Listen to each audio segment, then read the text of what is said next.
Hey, what is up? So it's 3 a.m. Yeah, 3 a.m. in the morning.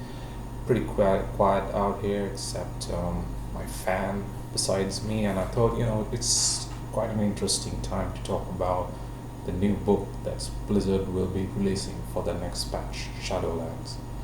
The book's title is Shadows Rising. I have the Blizz Watch article here on my side to help me out with this, and basically it gives about a page's content worth of the story of a particular scene, and obviously also covers a summary of the book. Basically, it talks about Sylvanas going over to the Shadowlands for something of her own, and when basically has assigned Illyria and Turallion to work with finding out what Sylvanas is up to or where she is. And meanwhile, the Horde now without basically their title war chief, without war chief, and this whole council thing has actually faced in a little bit of a turmoil when Talanji is basically she faces an assassination plot. Thrall, yeah, and it fails, and Thrall sends Zekhan, the Zappy boy, out to, investigate about this. And meanwhile, Nathanos Black Goliath. So Nathanos and Suramon Warden, they're tasked to actually kill the troll Low of Death Ponsangli. I don't know what that is all about. So that's kind of is the summary of the story, and after that, you kind of get a whole page of content, probably a page out of the book. Well, maybe more than a page. It's about 2 pages, I think. Basically, the story, the 2 pages we get is about Zekhan coming to this. I think probably a feast. There's no mention of elves here. This Thrall mentioned at the present at the par this feast, probably something in Ogrima. So Thrall is it is Ogrima, it is mentioned. So Thrall is there is Glaslow, I think I saw Glaslow mentioned somewhere. Of course, Zekhan, Rokan. Rokan is now the leader of the Dark Spear, and then of course Talanji. So the story basically revolves in Zekhan. I will talk about the implications of the story later. Just to go over the summary of the story, Zekhan basically approaches Talanji to assist her, seeing that she's not with anyone else around her, but she rejects, and then Zekhan, backing away, kind of bumps into this god who carries a wine which is poisoned. Zekhan somehow notices that it is poisoned and prevents Talanji from consuming it, and the god actually tries to attack Talanji, tries to assassinate her, and Zekhan prevents that as well. Thrall rushes over, and this assassin, sorry, what is my language? Assassin actually basically fails at the plot, and he dies. And when he's dying, he says something like,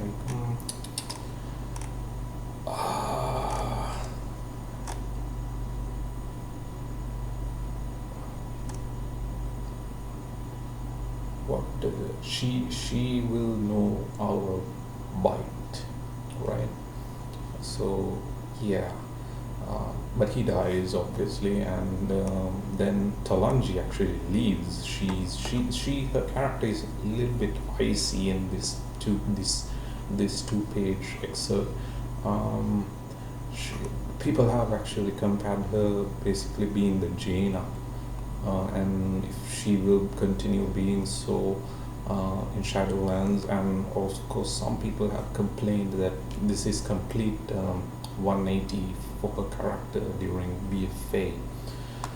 So now that I gave the summary, at the end, of course, Talanji leaves the whole feast. She goes back to Zoldazar. She basically says, um, Troll sighed and shifted, standing in her way. I assure you. And Talanji basically says, you can assure me nothing, not ships, not soldiers, not my own personal safety. She straightened her head, and at her height, she could easily look Thrall in the eye. You don't need me here. Zandala will always need me, so that is where I will be. So yeah, she's pretty icy in this chapter from top to bottom. Yeah, so what I think of these two pages, and what are the implications, what's the good and what's the bad. Apparently this book is deviating from Christy Golden. I think she's not the writer of this. Madeleine Roux, if I'm not murdering that name, Madeleine Roux sounds French. So this person will be the new writer. Frankly, I never felt connected with Christy Golden's writing. Blizzard's writing has never, stories have never been like this Shakespeare, or it's not like Stephen King's type. It's not something like that, Jeffrey Archer even. But it's not that standard. But they do keep a good standard, above average standard. And Christy Golden's writing never really clicked in. They kind of was uninspiring. There was a lack of depth even to how she wrote, or what her writing style is. But hold on a minute, I'm in the game actually right now. Yeah, bullshit. Anyway, so Christy Golden never really felt like an inspiring writer. Before the storm, basically, wasn't much anyway. But yeah, she might be good for some people. That doesn't matter. It's individual tastes, I guess. This, of course, 2 pages is not enough to say how good or bad is the new writer is. So far, it's good. What can we take from this chapter? And one thing that we get to see is Zekhan is not this. He's not put forward like to be this hero, and he actually does not prefer to be. And I think that's a very good thing. I was kind of fearing that post Battle for Azeroth, Zekhan will be this hero. He will be the next in line kind of person. Apparently, he's not, and that's good. I hope that he will stay much closer to the player's character as an average soldier than someone, really big, someone like a general. I hope it doesn't get there. And his character is really, there's some kind of like, my hair is getting into my hair. So there's kind of like a character build up for him. There's depth added to him. At one point it says basically his dad had said, keep your hands busy and your mind sharp, and you never want for work, and you will never want for work no amusement. So there's less about like him being a Saw fanboy. It's like he is kind of moving away from that, and there's more about his dad. Well, not more about his dad, but his dad has basically said that to him, which adds more depth to his character, saying that he doesn't work for amusement. He's just a Joe average person. And even at the end, when he kind of saves Talanji from the assassin, there are people who are cheering for him like a hero, but he just says no, he's not. He doesn't really feel like a hero kind of person, and that's really good. Like this Joe average person. Thrall doesn't get much time except coming to save Talanji, and of course the big person here is Talanji. Everybody's talking about. she's pretty icy cold here as a character, and people have been complaining about it, like how, like she's basically being Jane again, and like considering Tanji's character in BFA, who was a much adventurous, open-minded person, now she's becoming more like her father, Rusticon.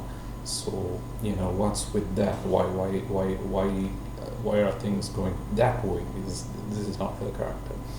To that, I feel like her character. She was adventurous. Yes, she was open, but Rusticon was not necessarily a closed person either. He was prideful, yes, but when the Horde came to assist Rusticon, like if I remember that, when the very first time we approach him, he's like, yeah, okay, go ahead, do whatever the stuff you like and prove your worth to me, kind of person. He was not like really isolationist. So I wouldn't say Rusticon wasn't that bad as people pictured him to be. He's just prideful in his own Zandalari way, and basically Talanji is going into that road, and I think I get the idea if they push it that way, and it will actually give her more depth as a person. And what I mean by that is, imagine Talanji we see as an outside adventurous person in two instances. Well, three instances. First time, she goes to seek out the Horde for assistance and gets captured by the Alliance, right? The second time, she leads an expedition into Nazmir to quell the blood troll attacks and defeats a semi-fake old god, Gahun. And yeah, that goes good. But the third time, she goes out again with the Horde, trying to help the Horde into Nazmir again. And this time, it's the Alliance that tricks the Horde and Talanji and actually attacks the Desalador city and kills her father, Rusticon. So in a way, I can understand that Talanji might be actually feeling that if she was not all that adventurous, like her mind at this point might be thinking that the Horde necessarily did not need Talanji's help now to go to Nazmir, because law-wise the blood god had been got rid of, and there's only probably few blood trolls hanging about. I mean, the Horde had already been there, so they kind of know the way around, for more or less, with little help they can. And so she might be thinking that if she remained with her father, she could have had helped him, and Rusticon would have probably been alive than dead. So I think that's why she's acting a little bit cold, because again, on the other hand, if you take the Zandalari people, the average Zandalar person does not know the whole politics going on between the Alliance and the Horde, and all that thing. They are prideful people, even at the lowest caste, I believe. And from what I sense is like, all they see is, there's the Zandalari city, she's good, so suddenly there's a coup, and there's this huge beast that fires a laser beam, and that's it, and then the Alliance attack. So they expect a leader as a common person to be another prideful. I mean, the way Rusticon died, I'm sure they feel very prideful for their own king rather than against him, right? And they sort of might expect a leader like that again, brave with the people, prideful like the Zandalari they are. So I think she's, my sense is, what I think is, she's struggling between these points, like what the people expect her as a queen of the Zandalari, and her own struggle of thoughts.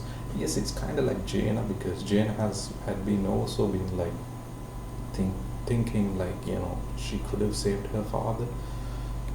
It's kind of like the similar story, but I don't mind it. Even if it's the same story, I don't mind it, because it works. It gives the character some depth. Shimbin, I mean, rather than saying she's just being plain cold, giving that excuse, I think gives more depth and something for her to work on, right, in the future. So I don't necessarily think this is a bad development for her, as long as they go with it and gives it a development, right? So she might be thinking, I'm the queen now.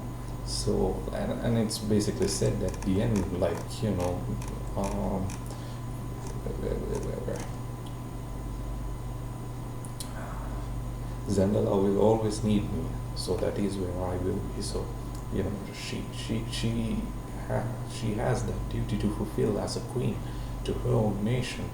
So I think she's kind of struggling that her father's death.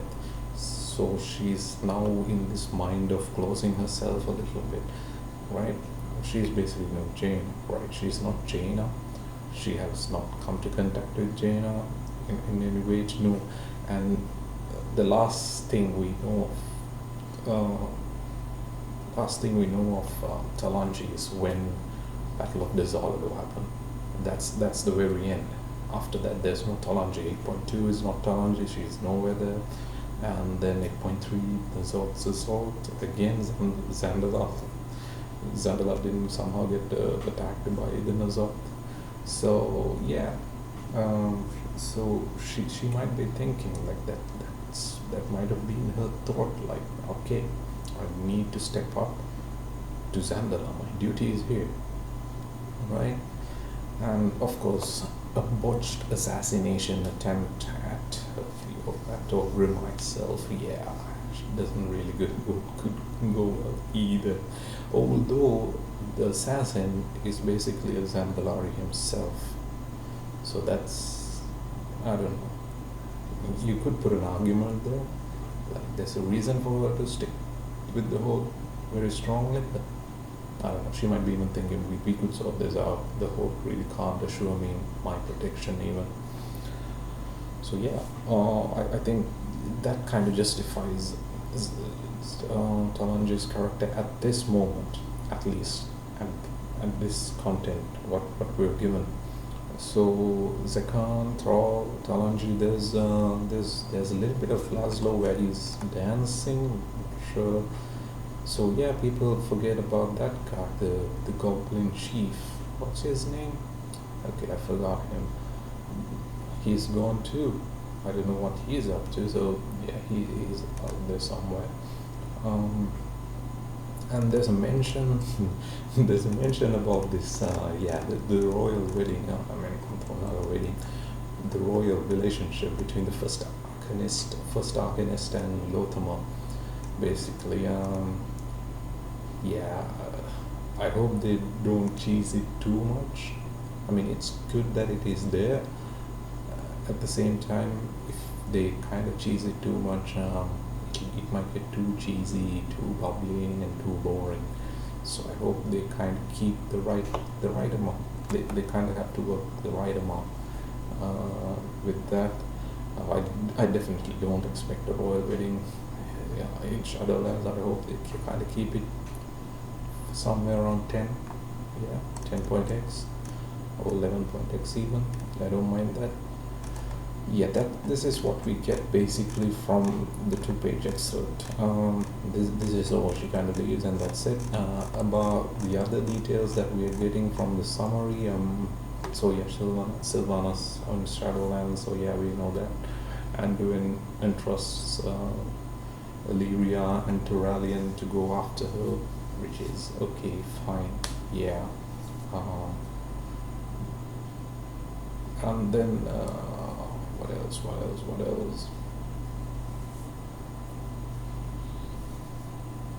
Oh yeah, Nathanos, Blightcore, and Seramun, they're basically tasked with killing the troll death god, the troll death lower, Bonsomde.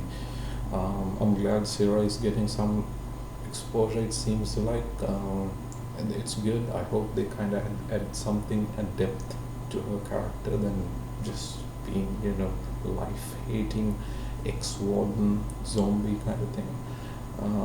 But it feels like they're kind of building her up because they're gonna kill her, possibly at the end of the book, but most likely I'm thinking she's gonna die in the first patch.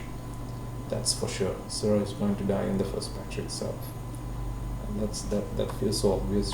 I hope she is some kind of like a main dungeon boss or a raid boss, rather than her dying in the open world. That would be kind of shitty.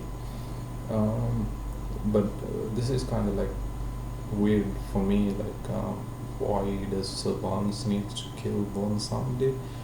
Because there exists no reason, for now at least, because apparently the Shadowlands, how it works, is broken now, and basically any soul does not go to Arbiter, it basically goes to the Maw, to the jailer.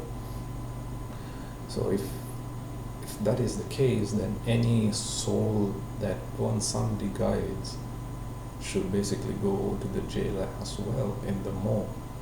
And the jailer is kind of like this boss of Sylvanas. I say boss of Sylvanas is we really do not know what's the relationship there. Whether Sylvanas is actually the boss, who knows? Because if I remember correctly, the cutscene shows like the jailer as the person who is chained, and those chains are kind of similar to what Sylvanas used on the Lich King, Bolvar. So yeah, whether Sylvanas is the actual, leader here, or the jailer is the leader here, we really do not know. But I don't see if the souls are anywhere going to the Maw. Why kill Bonsandi? Some people pointed out in the forums I saw saying that Bonsandi wanted to kill Sylvanas herself. I don't, and this is kind of like retaliation for that, but I don't think so, because Bonsandi basically said that to Talanji, but Talanji said no, I don't want to do that, and Talanji does not mention that to Sylvanas. So Sylvanas clearly has no kind of knowing about that. Yeah, it's kind of weird.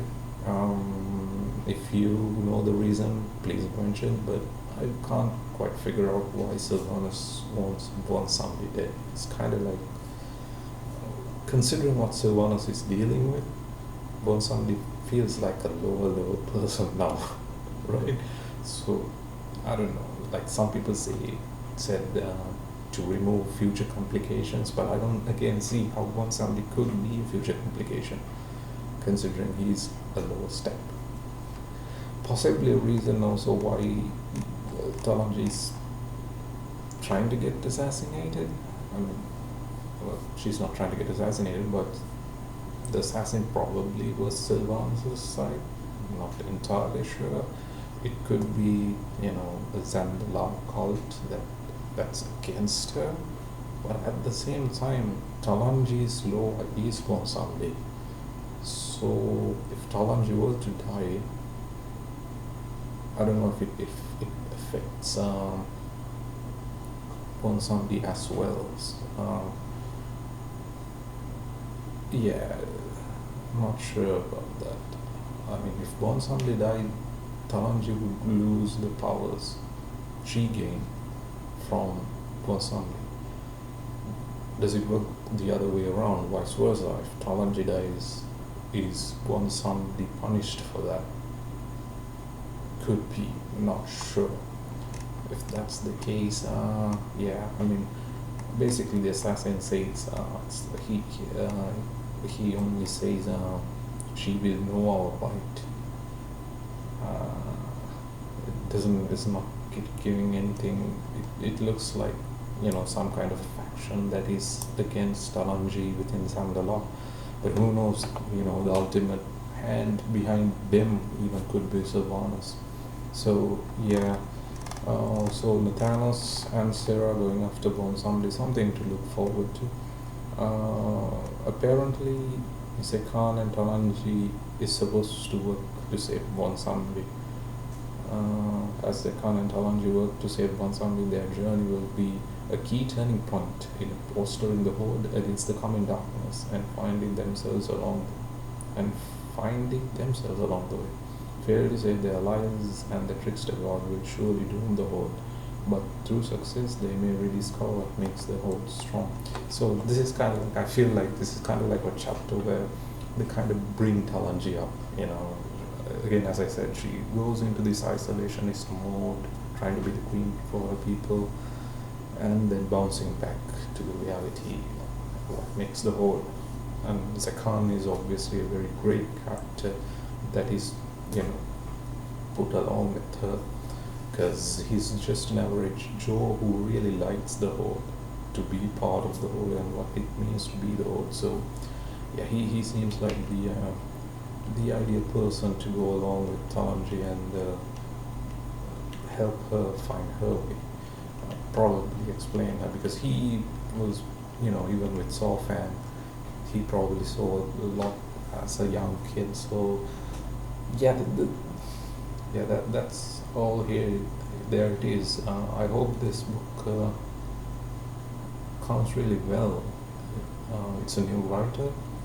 The 2-page extract is fine. It's actually fine. It's kind of feel like it's better. There's good descriptions here. Uh, so yeah, I kind of hope it comes out good. I hope it won't end up disappointing. But that's it. Yeah. So till next time I decide to make a video. Peace.